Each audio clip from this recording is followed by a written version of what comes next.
They said the West could break a man without ever raising a hand. It didn't take bullets or brawls, just time and distance, the kind of distance that stretched beyond the horizon, where the land swallowed everything, even sound. For most cowboys, that silence was shared. A crew, a campfire, the chuck wagon rolling steady behind the herd. But sometimes the job called for solitude, riding ahead as a scout, guarding strays, carrying messages between ranches that sat days apart. Weeks alone on the trail. No voices, no firelight but your own, no company but your horse and the endless sky. For a young cowboy, maybe 18, 19 at most, it was a trial by wind and willpower. Out there you learned who you really were, or you didn't come back.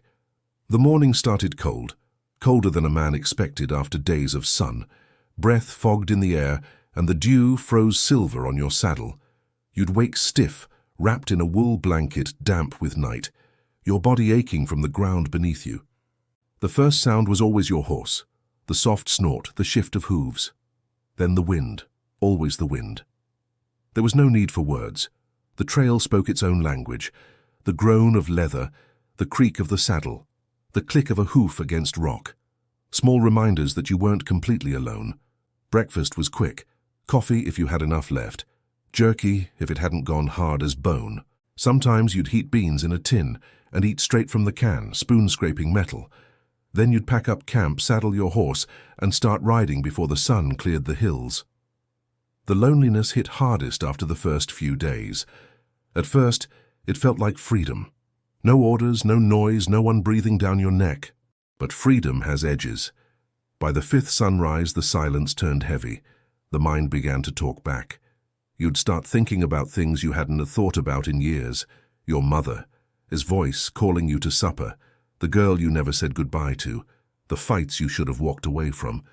Memories became company, ghosts became friends. Some cowboys carried harmonicas. Others sang to their horses just to fill the emptiness, anything to remind themselves that sound still existed, that they hadn't vanished entirely into the plains. There were dangers, of course. Rattlesnakes coiled in tall grass, coyotes circling close at night, drawn by the smell of jerky, storms that rolled in without warning, wind so fierce it could peel the skin off your lips. But it wasn't the storms that broke you. It was the stillness after. The endless stretch of land that didn't care whether you lived or died. A cowboy learned to read that land like scripture. The color of clouds meant rain or mercy. The flight of birds meant water or death. The sound of silence, that meant something was watching. If your horse spooked, you listened. Horses knew things. Their ears twitched before trouble. Sometimes it was nothing, a lizard scuttling through sagebrush. Other times it was more, a stranger, a shadow, the faint glint of metal far off in the sun. When you're alone long enough, the line between real and imagined starts to blur. Men talked to their horses, their guns, their God. Some said they saw shapes in the night, riders made of dust, following them just out of reach. Maybe it was loneliness. Maybe it was something older. Out there, the desert kept its secrets. But for all the fear, there was beauty too, the kind that made your chest ache just to see it. At dusk, the sky burned red and gold, the land stretching wide and empty beneath it. You'd stop your horse on a rise, watch the light fade, and feel something holy move through you. No church, no preacher, just that vast, quiet grace. Then night came, and the world changed again.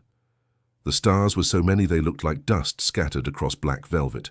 You'd lie back in your bedroll, hat over your eyes, and let the sound of crickets and wind rock you to sleep. Sometimes you'd dream of home, sometimes of nothing at all. But sleep didn't always come easy. Nights alone could be cruel. Coyotes howled from far off, the sound warping through the dark. A branch snapping could jolt you awake, hand on your gun before your mind caught up. Every sound felt sharper when there was no one else to hear it. And if you got sick, fever, snakebite, bad water, you had only yourself to rely on. There was no doctor, no friend to fetch help. You learned to read your body the way you read the sky. If your hand started to shake, you needed rest. If your breath grew shallow, you needed to find shade. If the fever came, you prayed. Cowboys carried simple medicine, tobacco for wounds, whiskey for pain, coffee for courage. The rest was luck. Sometimes the loneliness made you reckless. You'd talk to your horse like a brother, tell stories to the wind, laugh at your own thoughts. The silence started to sound like an audience. You learned not to fear madness, just to ride beside it. Still, there was something honest about those weeks alone. No lies, no show. Just you and the trail stripped down to truth. You discovered what you could endure and what you couldn't. The young ones who survived their first long ride alone came back changed. Quieter. Older, somehow, though their faces still looked the same. They'd sit by the campfire with the others, eyes distant, smiles small. When asked what it was like, they'd just shrug and say, "You get used to the sound of your own thinking." But no one really did. The trail stayed with you, long after you left it. The silence followed you home. And maybe that was the price of the West, to know the world so deeply that you could never unhear its quiet again. Somewhere after the second week, time stopped meaning much. Days didn't begin or end. They just rolled together like the land itself, endless and unmarked. The sun rose, the sun fell, and the space in between became a blur of sameness that could drive a man mad if he didn't make peace with it. That's when most young cowboys learned the trick of survival. Rhythm. Rhythm kept you sane. You fed the horse first, checked the cinch, packed the saddle, rolled the blanket tight, rode until the sun was straight overhead, ate, rode again, watered the horse, made camp, coffee, smoke, sleep, wake, repeat. Each motion kept your mind from wandering too far into the quiet. The trail demanded small routines, a way to measure time in the absence of clocks, a way to remember that you were still part of the living world. Sometimes you talked aloud just to hear a voice, even if it was your own. You might sing, hum, or curse at the wind for the way it kept stealing your hat. Every sound, every movement was proof you hadn't vanished. The land was both friend and enemy. It could cradle you in warmth or bury you in cold. The plains rolled flat and open for miles, until suddenly the world split into canyons and ravines that swallowed light whole. One wrong turn, and you could ride a day in circles. And when you were alone, getting lost wasn't a mistake, it was a death sentence. Most cowboys carried no maps. They followed rivers, stars, and instinct. The North Star was their compass, and their horse, half wild and half wise, often knew the way better than they did. When thirst hit, they listened for frogs or followed buzzards, because both meant water. Out there you learned to read everything. The way grass bent in the wind, the silence of birds before a storm, the smell of wet earth before rain. Nature spoke if you paid attention, but sometimes it spoke of danger. One evening, the wind shifted strange, warm and dry. The horizon shimmered and the horse grew restless. The cowboy, maybe his name was Jesse or Luke or Tom, it doesn't matter, looked up to see a storm building, not of rain but dust. A prairie blizzard, born from the earth instead of the sky. He had only minutes to prepare. He tied his horse low, wrapped his face with a bandana, and huddled under his saddle blanket as the world turned red and blind. The wind screamed like something alive. Dust filled his mouth, his eyes, his lungs. It felt like drowning on dry land. He could barely breathe, barely think. The world became nothing but roar and grit. When it finally passed, he rose from the dirt, shaking, half buried, his lips cracked and bleeding. His horse still stood, eyes wild, nostrils flared, but alive. Together they moved on, slower now, as if the storm had taken something from both of them. That's what solitude did. It stripped you down until only the necessary parts of you remained. And yet, in that rawness, there was something close to peace. At dusk, when the wind calmed and the sky turned deep purple, he'd dismount, build a small fire, and boil coffee in a blackened tin pot. The smell would drift into the cooling air, bittersweet, comforting, alive. He'd sip it slow, the liquid bitter as sin, watching the horizon fade into shadow. Sometimes he'd talk to the fire, ask it questions it never answered. "You ever get tired of burning?" he'd mutter. "'Cause I sure as hell do." He might laugh after that, just a short, hollow sound, but even laughter felt like company. The nights grew longer the further he rode. The cold set in deep and the stars seemed sharper, crueler. Coyotes sang in the distance, their calls echoing across the emptiness. He'd pull his coat tighter, whisper to his horse, and pray the herd he was tracking hadn't strayed too far. Loneliness on the trail wasn't just a feeling, it was a weight, a physical thing that settled in your chest and pressed against your ribs. Too much silence could make a man start talking to ghosts. Too much time alone could make him forget his own voice. But there was one thing that kept him alive more than anything else: trust. Trust in the horse beneath him, trust in the land not to turn against him, trust in the faint path ahead that seemed to vanish and reappear with each mile. A horse became more than an animal on rides like that. It was a heartbeat beside your own. You talked to it, argued with it, depended on it the way sailors depended on wind. When danger came, snakes, wolves, storms, it was the horse who warned you first. And if your horse died out there, you were already half dead. One cowboy told a story about how he survived 3 weeks alone after his horse broke a leg and had to be shot. He built a sled from branches, strapped his gear to it, and pulled it himself mile after mile until he found water and a new town. His hands bled, his lips split. He said he'd never been so lonely and never so alive. There were other stories, quieter ones. Cowboys who carved marks into trees to prove they'd existed, who left coins under rocks or notes in tins buried by the road. Maybe it was superstition, maybe it was their way of saying, I was here, I mattered. Because on the trail, where no one saw you, you learned quickly how small a man really was. But you also learned something else: how big the world could be when you weren't afraid of it. The first few nights alone terrified you. Every noise sounded like death, every shadow looked like an outlaw. But then, slowly, fear turned to familiarity. The darkness stopped feeling like an enemy. The stars stopped looking like strangers. You began to move with the land instead of against it. You learned the rhythm of it, the way the wind shifted before dawn, the way the sky brightened seconds before the sun rose, the way a coyote's howl faded into silence just before morning broke. And one day, without realizing it, you stopped counting the miles. You stopped waiting for someone to find you. You stopped needing a voice beside your own. You'd become part of the trail itself, just another shadow in the long, slow march of the West. And for the first time, you understood why some men never came back. Somewhere around the 3rd week, the loneliness stopped hurting. It didn't fade away, it simply changed shape. It became part of him, like a second shadow, quiet and constant. The fear that once gnawed at his chest turned to something steadier: understanding. He stopped listening for voices that weren't there, stopped waiting for another rider to appear on the horizon. The land had become his companion, the wind his answer. There was a strange kind of peace in that surrender. By then his beard had grown thick, his clothes stiff with dust, his hands were cracked, his lips raw. He looked more ghost than man, but his movements were sure. He knew every sound: the flap of a hawk's wings, the snort of his horse, the soft sigh of grass bending beneath the wind. The world no longer surprised him. It simply was. He'd found rhythm not just in motion but in stillness. He knew when to ride and when to stop. He knew that after sundown the cold came quick, and that if you built your fire too high, you wasted wood you might need tomorrow. He learned that hunger could be managed, thirst could not. Out there, you learned the difference between want and need. He wanted warmth, company, laughter, but he needed water, food, and shelter. The rest the trail took away. One day he came across an abandoned homestead, a collapsed barn, a chimney still standing. Inside everything was dust and silence. A tin cup, a child's shoe.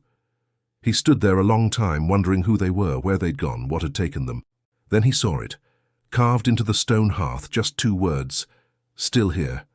He smiled. Maybe that was the whole point of survival, to be able to say the same. That night, he camped nearby. The wind whistled through the ruins like a ghost trying to hum a tune. He brewed coffee, tore a piece of jerky with his teeth, and felt a strange gratitude for the taste, however bitter. It meant life. He watched the stars blink to life, each one burning like a tiny promise that the world was still moving. He didn't pray often, but that night he whispered, "Let me keep moving with it." Days passed. The land shifted again, flatter now, the air sharp and dry. He crossed wide stretches of grass that rippled like the ocean, then plains cracked and baked by sun. He spoke less, thought less. His mind grew as quiet as the land around him. It wasn't madness, it was something purer, a clarity that only comes when the noise of the world finally dies out.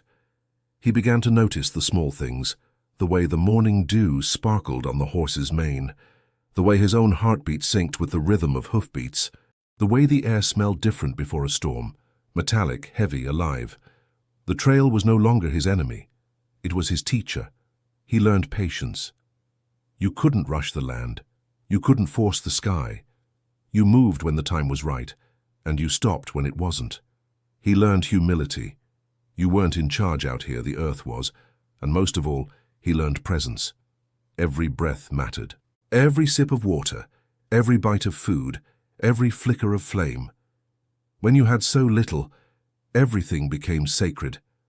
One morning he woke before dawn and felt something shift inside him, a strange calm he couldn't explain. The world was utterly still. Even the wind held its breath. He stood there watching the horizon lighten, the first streaks of gold cutting across the darkness. It was beautiful enough to hurt. He realized then that solitude wasn't punishment. It was revelation. Men spent their lives running from silence, but here he'd found it, and within it himself. He wasn't afraid anymore, not of death, not of the trail, not of being forgotten. Out here names didn't matter. What mattered was the miles beneath your boots, the sun on your skin, the pulse in your chest. He understood now why the old cowboys never talked much, why they stared into the fire at night with that faraway look. They'd been here too. They'd seen what he'd seen, felt what he'd felt. They'd stood on the edge of the world and realized it wasn't trying to kill them, it was trying to teach them how to live. Sometimes he'd ride for days without seeing another living soul, but loneliness no longer felt like emptiness, it felt like freedom. He started talking to the land, not out of madness but respect, thanking the rivers for their water, the shade for its mercy, the stars for their company. Out here, gratitude kept a man sane. Still, the world had ways of reminding you it was wild. One night, while camped near a shallow creek, he woke to a sound, low, rhythmic, wrong. He sat up, gun drawn, listening. Then he saw them, two yellow eyes, watching from the darkness. A cougar. It crept closer, silent, graceful. His horse snorted, hooves shifting nervously. He stayed still, breath shallow. The animal stopped a few yards away, muscles coiled. It studied him, tail twitching. For a heartbeat, they locked eyes. Two creatures alone in the wilderness, neither belonging, both surviving. Then, without a sound, it turned and vanished into the dark. He lowered the gun and let out a long breath. The silence that followed was heavier than before, but not cruel. It felt almost respectful. That was another lesson the trail taught. Not all danger was meant to kill you. Some of it existed to remind you you were still alive. The next morning he packed up camp slower than usual. He felt tired, but it wasn't weakness. It was the kind of exhaustion that comes when a man finally stops fighting the world. He mounted up and rode on, the wind at his back, the land stretching wide and endless ahead. And for the first time, he didn't wonder how many days were left or how many miles he had to go. He just rode, because somewhere along the way, survival had stopped being a question. It had become a way of being. When the hills finally softened into the shape of home, he almost didn't recognize them. Distance changes everything. The land, the body, the eyes that see it. The air smelled of grass again, not dust. The sky felt closer. The noise of cattle carried on the wind, but it was the same world he'd left weeks before, and somehow it wasn't. He'd left as a boy chasing wages and adventure. He returned a man who had learned how to live with silence. The trail had burned itself into him. He could feel it in the ache of his bones, the roughness of his hands, the way he paused before speaking, as though measuring each word against the weight of the wind. The first person he saw was the foreman. "Thought we'd lost you," the old man said, his face unreadable. "Got close," he answered. He unsaddled the horse, brushed the dust from its coat, ran his palm over the animal's neck. The horse leaned into him, slow and trusting. For a long moment, neither moved. They had survived together, and that kind of bond couldn't be spoken. The others gathered around, curious but silent. They could see it on him, the change. Men who had spent their own weeks alone on the trail nodded slightly, as if greeting someone who now belonged to a secret they already knew. He joined them at the fire that night. The cook passed him a plate of beans and biscuits, and he ate slow, savoring the warmth, the chatter, the smell of wood smoke and coffee. The sound of voices felt strange in his ears, almost too loud. For a while he just listened. The conversation rolled over him like a familiar song. Talk of weather, cattle, wages, women. He smiled when he should, laughed when the others did, but part of him was still out there on the open land. Later, when the others turned in, he stayed by the fire. The stars hung heavy above the ranch, not as wild as the ones out on the trail, but close enough. He tipped his hat back, stretched his legs toward the dying coals, and felt that old stillness settle in again. He'd missed it. The quiet. The simplicity. He realized then that solitude had changed him in ways that couldn't be undone. He'd learned to listen, to the world, to his thoughts, to the heartbeat of a horse and the whisper of wind through grass. The noise of camp and town could never drown that out again. When he closed his eyes, he still saw it all. The endless miles, the glow of morning fires, the faces of men long gone, and that cougar's eyes watching him from the dark. Every mile of silence had carved a new line in his heart. Some men never came back from that kind of silence. They stayed out there until the land claimed them, swallowed their names and bones. But for the ones who did return, the trail stayed inside them forever, a compass that always pointed back to the open sky. He thought of the young cowboys who'd ride after him, eager, green, thinking they were chasing freedom. He wanted to tell them that freedom wasn't what they'd find. What waited out there was something rougher, truer. The trail didn't give you freedom. It gave you clarity. It stripped away everything until only what mattered was left. He wanted to tell them, you'll come back changed. You'll come back quieter. You'll carry the sound of the wind inside you for the rest of your life. But he didn't say it. Some truths you had to learn alone. As weeks passed, he tried to fit back into the rhythm of the ranch, the laughter, the chores, the long days driving cattle through familiar valleys. But even in company, solitude followed him like a shadow. He caught himself waking before dawn, walking out past the corrals just to watch the horizon blush with light. Sometimes he'd ride alone again, not for work, just to feel the land beneath him. The silence out there wasn't empty anymore. It was home. And when storms came, he didn't curse them. He remembered the dust storms that had nearly buried him alive, the way thunder once felt like judgment, and he smiled. He'd learned that storms passed. They always did. At night, when the bunkhouse grew quiet and the other cowboys snored, he'd lie awake and think about what the trail had given him. Patience, humility, courage, and the unshakable truth that everything alive fights to stay that way. He wasn't afraid of being alone anymore. Loneliness had become a kind of prayer. One evening, months later, he rode out past the hills alone, back to where the land opened wide and empty. He built a small fire, just enough for coffee, and sat there listening to the wind hum through the grass. The same wind that had once frightened him now felt like an old friend. He pulled his coat tighter, took a slow sip from the tin cup and smiled. "Still here," he whispered, echoing the words he'd found carved into that old stone hearth. A coyote howled somewhere far off, its call low and mournful, but it didn't sound lonely. It sounded like the truth of the land itself, wild, eternal, and alive. He tilted his hat, leaned back on his saddle and watched the stars come out one by one. They burned steady, distant, endless, the same as they had every night he'd spent out there alone. And for the first time since returning, he didn't feel torn between worlds. The trail and the ranch, the solitude and the firelight, they all lived inside him now, stitched together like scars that didn't hurt anymore. Maybe that's what surviving meant, not outrunning the silence, but learning to carry it without fear.